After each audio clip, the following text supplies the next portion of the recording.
તો હવે સગર્ભા મહિલાને ડાયાબિટીસ હશે તો જોખમી લક્ષણો ગણાશે। ત્યારે પ્રાપ્ત માહિતી મુજબ અગાઉ નક્કી કરવામાં આવેલા માપદંડોમાં 7 નવા માપદંડ ઉમેરી દેવામાં આવ્યા છે। ત્યારે સગર્ભા માતાઓને અતિ જોખમી સગર્ભા માતાઓ તરીકે ગણવા માટે અગાઉ 12 જેટલા માપદંડ નક્કી કરવામાં આવ્યા હતા। ત્યારે સરકાર દ્વારા નવો પરિપત્ર કરીને તે માપદંડોમાં વધારાના અન્ય 7 જેટલા માપદંડોનો ઉમેરો કરવામાં આવ્યો છે। ત્યારે હવે સગર્ભાવસ્થા દરમિયાન ડાયાબિટીસ ધરાવતી માતાને પણ અતિ જોખમી સગર્ભા માતા તરીકે ગણાશે। ત્યારે જિલ્લામાં હાલમાં 1875 અતિ જોખમી સગર્ભા મહિલાઓ છે।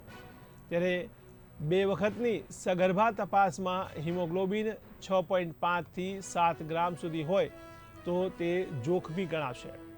ત્યારે સગર્ભા અવસ્થા દરમિયાન ડાયાબિટીસ, દૂષિતતા અથવા અવરોધિત પ્રસૂતિનો અગાઉનો ઇતિહાસ હોય તો પણ તે જોખમી ગણાશે। ત્યારે 45 વર્ષ કરતાં વધુ ઉંમર હોય, સગર્ભાને એડ્સ હોય તો પણ તે જોખમી ગણાશે। 12 માપદંડો નક્કી કરવામાં આવ્યા હતા। એમાં હમણાં જ 2 દિવસ પહેલા સરકારે નવો પરિપત્ર કર્યો છે।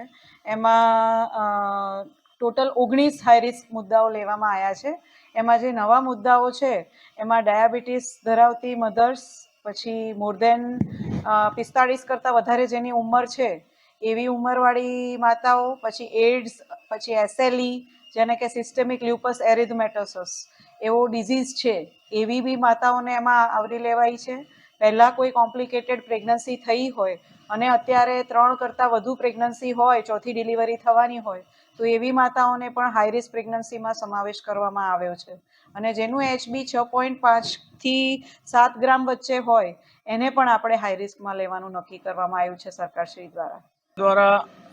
માતા મૃત્યુદર તેમજ નવજાત શિશુ મૃત્યુદર ઘટાડવાના હેતુથી અતિ જોખમી માતાઓની પ્રસૂતિ ફરજિયાત જિલ્લા હોસ્પિટલો કે મેડિકલ કોલેજમાં થાય તે અંતર્ગત માર્ચ 2024માં આ ઠરાવ કરવામાં આવે, જે અંતર્ગત પ્રસૂતા માતાને એના સગાઓને સલામત પ્રસૂતિ થયા પછી 15,000 રૂપિયા તેમજ તેને લઈને આવનાર, તેને મોટિવેટ કરી લઈ આવનાર આશા બહેનોને 3,000 રૂપિયા ઇન્સેન્ટિવ તરીકે આપવામાં આવે છે, જેનાથી માતા મૃત્યુદર તેમજ નવજાત શિશુ મૃત્યુદર ઘટી શકે।